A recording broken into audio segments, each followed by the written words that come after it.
we assumed. Wait, are you about to tell what I think you're about to tell? I'm about to go into the ANC thing.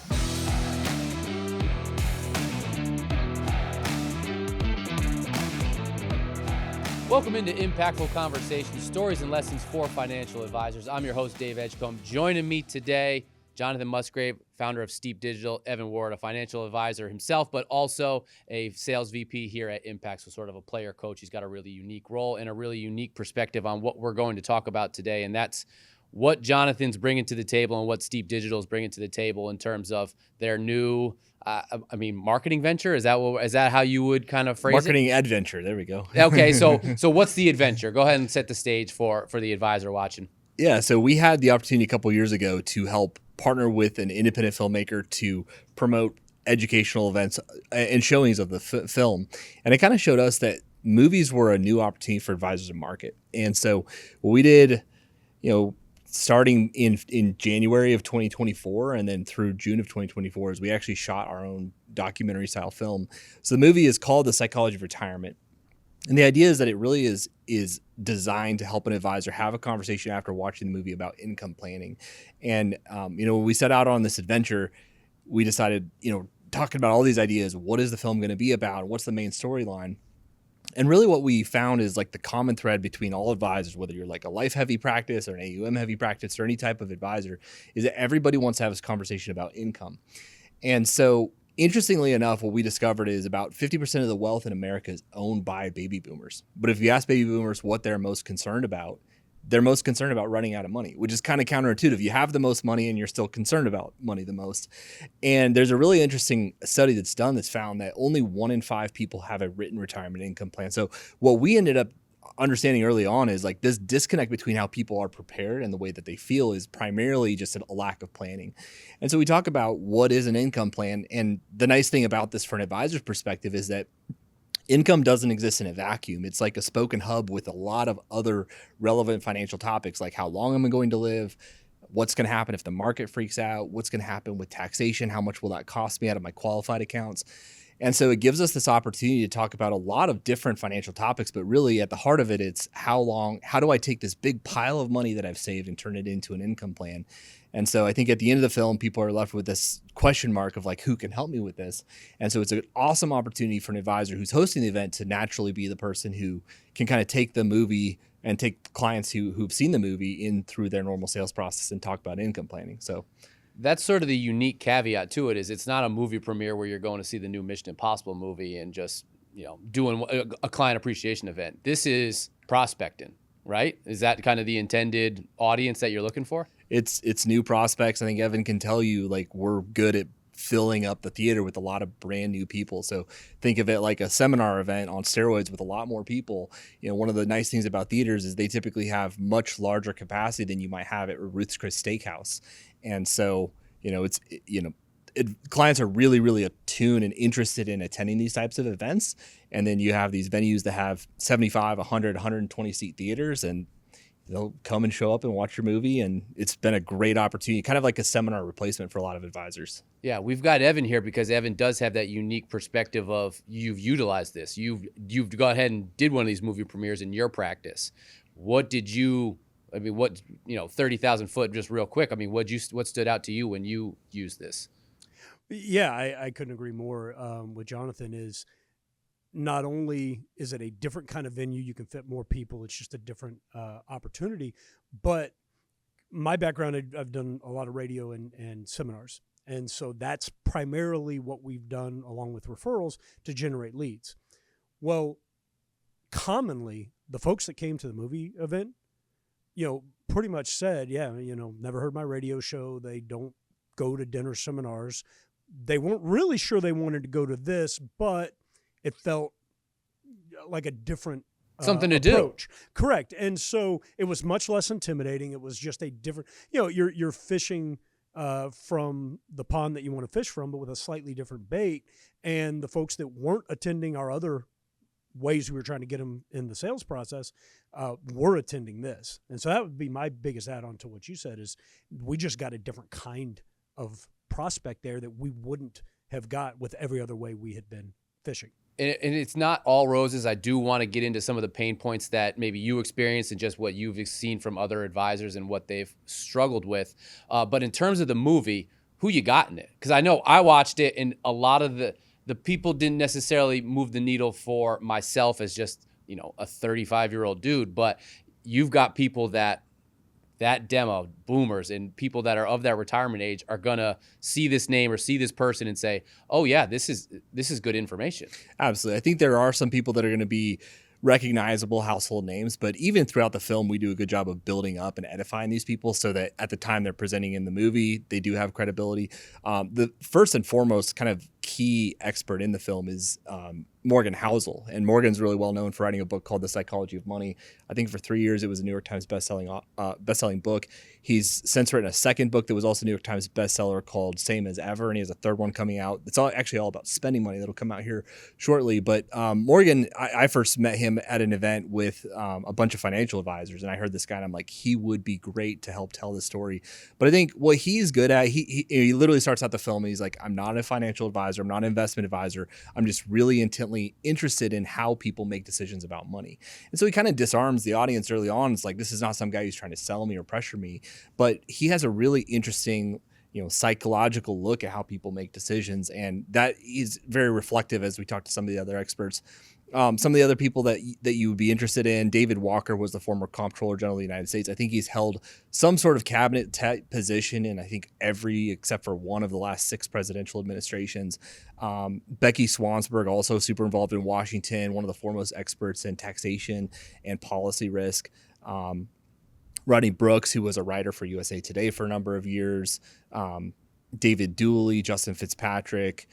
We just did a really good job of getting people who have specialties in tax planning and investment, guys from the academic world, MIT grads and these types. So, it kind of differs depending on what topic it is that we're addressing at that time. But, what an advisor told me, and you can reflect on this too, Evan, is that, it's one thing for me to stand up in front of an audience at a dinner seminar and say, here's 4 things you should be worried about for retirement. But then when you have this cast of super credible experts that are saying this and using like documented studies, or maybe themselves having even written some of that stuff, it hits in a different way because you feel like there's like this unanimous chorus echoing this concept, and now all of a sudden you as the advisor, like your message that you're bringing is kind of amplified by these people who can reinforce those concepts. So that's the idea behind it, and hopefully that translates to when you're meeting with prospects too. Yeah, I couldn't agree more. I mean, me getting up and saying something, it's almost like working with my kids, right? The only person my kids don't listen to as much as me because they're so used to hearing it. Well, the client's the same way, having experts that some of them are familiar with, some of them, they just sound super credible, super professional, but they have numerous experts throughout. The content was great at conveying those concepts that I'm already talking about in the seminar setting, on the radio, and client meetings, but hearing it from those experts really makes my job easy because now I'm just coming in saying, hey, remember what the experts said? Well, here's how we're going to do that. It's not having to convince anybody that we need to address this problem. That's already been covered. Now we're just getting in going, okay, what's the smartest way to do this? And who can you trust to do it for you? Well, I want to ask both of you this, but I'll put Jonathan on the spot first in terms of the average person that's watching it. What's the one thing that you are finding that they're taking away from it? If there's one thing that it's like, wow, I can't believe X. I can't believe that this is happening. What's that one thing? What was interesting when we shot the film, we had this day on set that we called Man on the Street. And we sat up kind of like this. We had a couch and we brought in real baby boomers and we asked them real questions. And what you'll see in the film, all of these different questions about taxes and income planning. And we put them on the spot and we said, do you feel like taxes are going to be a problem in retirement? Or where do you think taxes are headed in the future? Or, do you think Social Security benefits could change? I think the one thing that hit me, I've been in this financial advisor marketing space for 18 years. And this is the only thing I've done. But it's not very often that I'm actually like face to face with the people that we're marketing to. It's mostly third party. And hearing these people answer these questions, I think what hit me was just like the massive unpreparedness. Like we sat down with the business owner, this guy, you'll see him in the film. He just sold a business a couple of months ago for $7 million. We talked to him about tax planning and he's like, I don't think taxes are really going to be a big issue in my retirement, because he had this concept of like, I quit my job, that's where I pay taxes, is from my paycheck. Never did he What think do they about want with me now? I know, and that's just like what strikes me. It's not necessarily one financial concept. To me, it's just like eye-opening. People that did another gal in the movie. She was or one of the men on the street. She had been a nurse for a long time, had a ton of money. We qualified every one of those people. Every one of them had more than $1 million in assets, and she had no idea that all the money that she was saving with the state of Colorado through this pension fund was all tax deferred, as she had never paid taxes on it. So to me, it's like people getting exposed to financial topics in kind of a fun and entertaining way, but also just like taking a step back, like, holy cow, like there's so much more to retirement than I understood. And to me, it's just a little bit of an eye-opening concept in general about some of the overlooked aspects of retirement that people aren't thinking about. Yeah, well, Evan, I mean, when you got the opportunity to get in front of some of these prospects, I mean, was there something that stuck out that they referenced? Yeah, I would say there's probably two things that, again, we talk about all the time, but we almost take for granted because we live, eat, and breathe it, is there was a part in the movie during that couch interviews where one of the folks said, I don't even know how to know if I have enough to retire, which is the number one most common question I get when somebody walks in my office. So much so that's where we start. It's like, hey, has anybody ever asked you or told you how to know? Because they all think it, none of them know. And the answer is no one's telling them. How do you know? The other thing that I thought was really powerful is there was, and I'm going to be paraphrasing what I think Morgan Housel said at one point, but it really, struck a chord with me, is he says, you have worked so long and so hard and made sacrifices to make good decisions to prepare yourself to not have an actual plan for how you're going to make it work in retirement, and no one to help you along the way, right? We get people to help us with every little aspect of our lives, except for probably the most important thing they're ever going to do, to be able to achieve all the things they want to achieve in retirement. And so, again, I'm paraphrasing what he said in the movie, but it was something we commonly hear with the client, but it was real powerful. Again, not coming from me, coming from a New York Times bestseller. That's the movie. In terms of the marketing spoke that an advisor is adding in by deploying this, because I'm viewing this separately as it's not a movie premiere. This is a different sort of entity. It's a different pond to fish from. What do you see when advisors are using this in terms of some of the successes, but also some of the things that have been, we need to fix this based on the first couple iterations of it, whereas to where you're at now? Yeah, just for context, there are 4 turnkey marketing systems that we can use on behalf of an advisor to use the film to generate leads. The first and like the most popular for sure is the in-person events that we're marketing. And that's, think of it like a dinner seminar replacement where we're bringing brand new prospects to an event like that. Some other ways that people are using the movie, we can do client events. If you've got a whole bunch of existing clients or bring a friend type of thing, you can rent a theater the same way you normally would. There's a little expense to license the film from us, and you can do it that way. There's the ability to share it online, like one-to-one streaming. So you could give somebody a gift card, and then, we look at that as like mid-funnel re-engagement. Somebody who maybe came in for a first appointment, didn't come in for a second, came in for a second, didn't close. Someone whose referral never materialized. Like any of those high-value opportunities. And just dripping on them with it? Exactly. Okay. A lot of advisors have books or have books that other people have written. Anytime that you would use a tool like that, this is a good thing. I tell people it's like a book that people are actually going to watch. Because how many times do we give somebody a homework project with 4 hours of reading? It's like, okay, but the movie, like, oh, cool, I'll turn that on and watch it. And the last thing we have is watch parties. A watch party is kind of like an online experience where you can host like a date and time specific event, but it's all happening virtually online. It's kind of like a webinar with the movie. You'd asked a really good question about the challenges with marketing the film. I think the first thing is that the movie event is so different than what you're used to doing with dinners. And Evan, you've probably done 100 dinners. You could probably walk in blindfolded and do your dinner seminar presentation, but the venue is different. The time frame is different. You're introducing something and then coming back up at the end to close on it. Like that, it's not altogether that challenging. but it is different enough that I think if you just go in without a lot of preparedness, it could be challenging. Yeah. So I'd like to hear Evan's feedback on that. But I would say another thing it can be a challenge for this is just not knowing what to do. It's not necessarily knowing whether you can execute or not, but like, what do I even do with these events? And we put a big, heavy emphasis on training. Got a lot of documentation on literally all of the 6 really critical parts of doing the movie and marketing with it. And so our goal with that is to give an advisor on a silver platter, like, here's a framework, not just that we think is going to work, but over 250 events we've proven is going to work. And I think that's one of the reasons we're seeing really consistent appointment set numbers, is just trying to eliminate that potential risk. Is just not knowing how to execute it. Yeah, I mean, it sounds like a mindset shift of a normal dinner seminar. Someone sets the advisor up. That's the 5-10 minutes kind of warm-up thing. And then you're the main attraction. You're that movie for 45, 50 minutes where you have their attention. This is sort of flipping it. This is, you're the setup. You're going up there for 5, 10, 15 minutes, I guess, is that if that's the window of opportunity. And then you're saying, hey, enjoy the show. How was that a transition for you? Yeah, so I think that's exactly right. It's a different dynamic. Like, you have to think about it differently. And I think, one of the things that I think people could run into the mistake of is, oh, well, I've done 1 million presentations, I'll just go up and do the same thing. What's the difference here? Exactly. Yeah. But the difference is exactly what you two just said, is you are not the main attraction. So you've got 5-10 minutes on the front end and 3 to 5 minutes on the back end, where you have to be very intentional with how you're going to build rapport and trust and credibility for yourself, above and beyond what the movie's about to and just portrayed.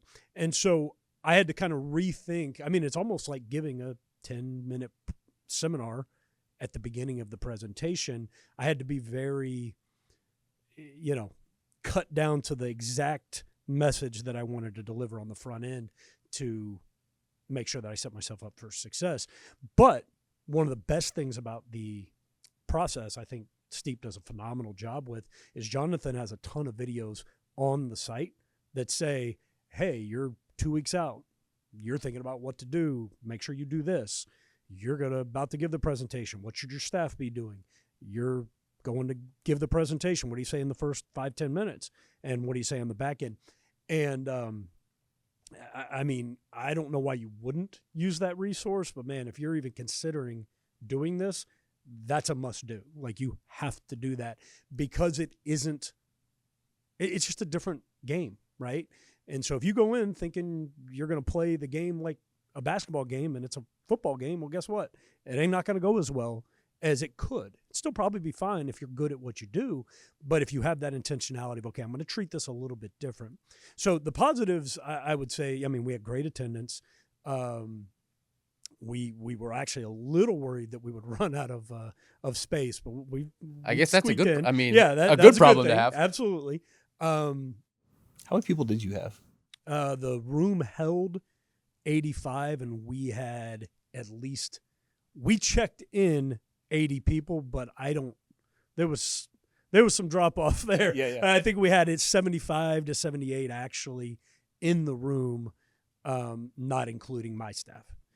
Was it a different type of prospect that you found coming in there? Absolutely. How so? In some ways, it was great in that these are people that had not been to 1,000. So, like, when I give a seminar, I just assume that they've been. Where's your punch card? Yeah, exactly. They've been to 8 before it, and I think if you don't assume that, you're really setting yourself up for failure, right? So you got to tailor your presentation to that.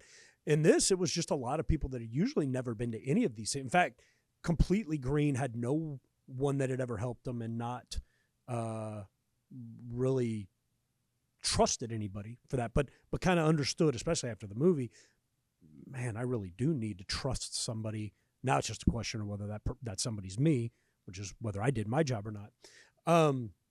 So yeah, it was a different kind of prospect in that sense. On a not a negative sense, it was not multi-million-dollar clients like that. That was not when we do a seminar, we'll have 2/3 of the room that are between $500,000 and $1.5 million in that total assets, at least the ones that we see, and then maybe a third of the room that is larger than that.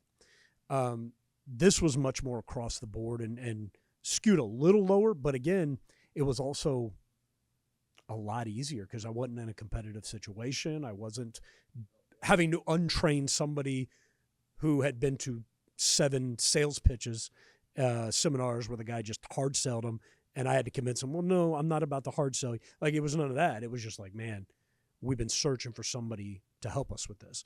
The other challenge that we faced, and again, Jonathan's team did a great job with this, was we assumed. Wait, are you about to tell what I think you're about to tell? Okay. I'm about to go into the AMC thing. So we did through AMC. Am I allowed to say AMC on there? We'll bleep you if we have to. We'll check with our lawyers.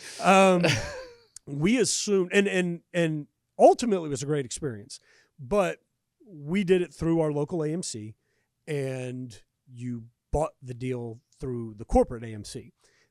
And like an idiot, I assumed huge corporation, thousands of employees. Of course, corporate AMC is talking to my local AMC, and they are.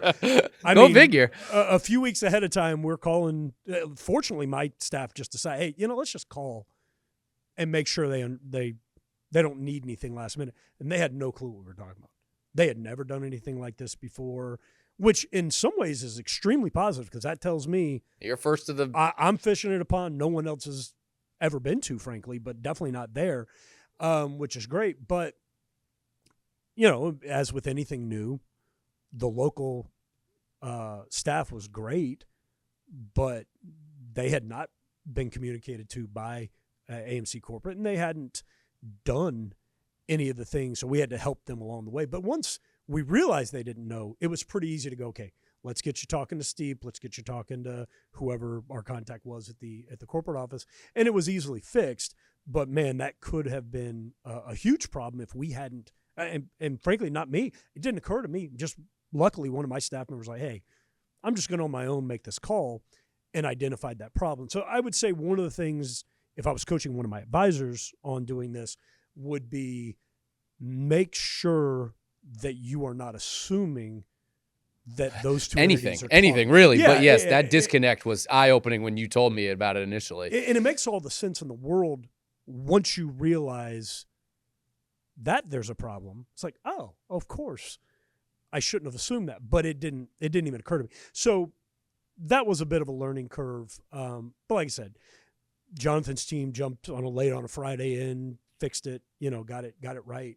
So I would just say, again, it's a new thing, right? Not only new to your practice, but it's going to be new to the local theater and frankly to your prospect or client base. So make sure you're thinking through, okay, well, what are some things that I need to make sure these people are communicating to be prepared? And but yeah, like I said, once we identified the problem, it's pretty easy to fix. But that was a little bit of a surprise until we knew about it, and then we were able to get it fixed. I got to think the nice part about partnering with Steep in this regard on this adventure, as you said off the top, was that you guys have done this before and you have found out what works and what some of the other issues were. I think when we had that initial call, you spoke about the market just being weird, just being too small. What have you seen from that regard in terms of the success of this event for a market? The movie is unique in the sense that it performs pretty dang well, regardless of where it is. It's not to say that there's nuances with different markets and whatnot, but one of the first movies that we ran was actually in, I think, Myrtle Beach, South Carolina. And, we drop a pin on it. We layer in all of our audience filters and whatnot. And we're wanting to see this number that's like 50 or 60,000 people. It was like 20,000. And I was like, okay, here we come. Like, we're going to dump a couple $1,000 ad budget in a 14-day period. Like, this is going to overwhelm the market. I don't know if we're going to be able to attract the prospects we want. Like 65 people show up in a pretty small venue at like a beach town. And, that budget would typically probably bring 75 people here in Atlanta, like where you guys are marketing. But, compared to what the advisors used to seeing with like dinners and mailers and educational workshops that they're doing above what they're typically seeing. So I don't know. I think between when we did our very first movie in 2024 in August and pretty much kind of shut down after Thanksgiving, I think we did 150 events during that time. We didn't have any that didn't hit our performance targets in terms of like, here's the number of minimum leads that we're going to produce. I think a big thing that advisors need to understand from performance standpoint is it's pretty typical with digital to see about 50% of your registrations attend. That is not the case with movies. With movies, it's more like 20%. Now, the saving grace is that generating leads is pretty easy.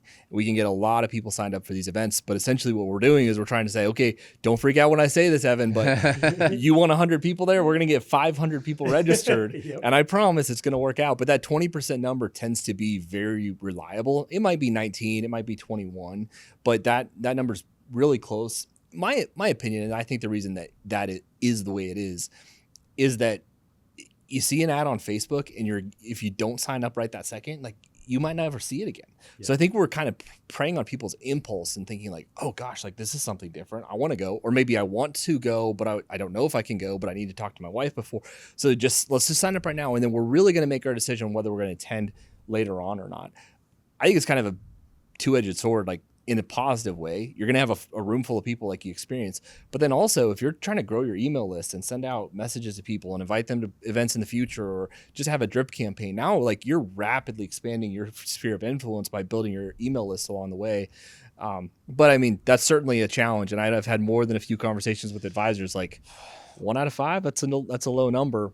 Again, we're going to get to a full room just by doing the math, but it's a little bit of a nuance with this from a performance standpoint. I mean, you could do a whole podcast on the difference between digital leads and snail mail leads, and that's not a terrible idea. And it would be a good house rules if you're interested on that in our Impact Partnership YouTube channel. The movie is The Psychology of Retirement. Guys, thank you so much for taking the time to kind of shine a light on this. And what I think is so appealing to this adventure, as you say, is it's adding to an existing marketing wheel. It's not replacing anything, but it is a zig when you zag, and it's getting into a different pond and getting in front of different people that you might not have gotten in front of with a regular dinner seminar. So I think that's worth noting, and that's worth giving it a look and contacting folks at Steep. How do people get in contact with you guys if they're interested in?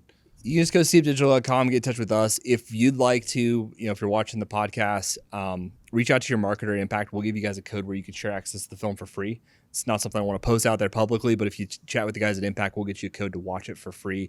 The movie's website's tprmovie.com/steep. That's where advisors will watch it.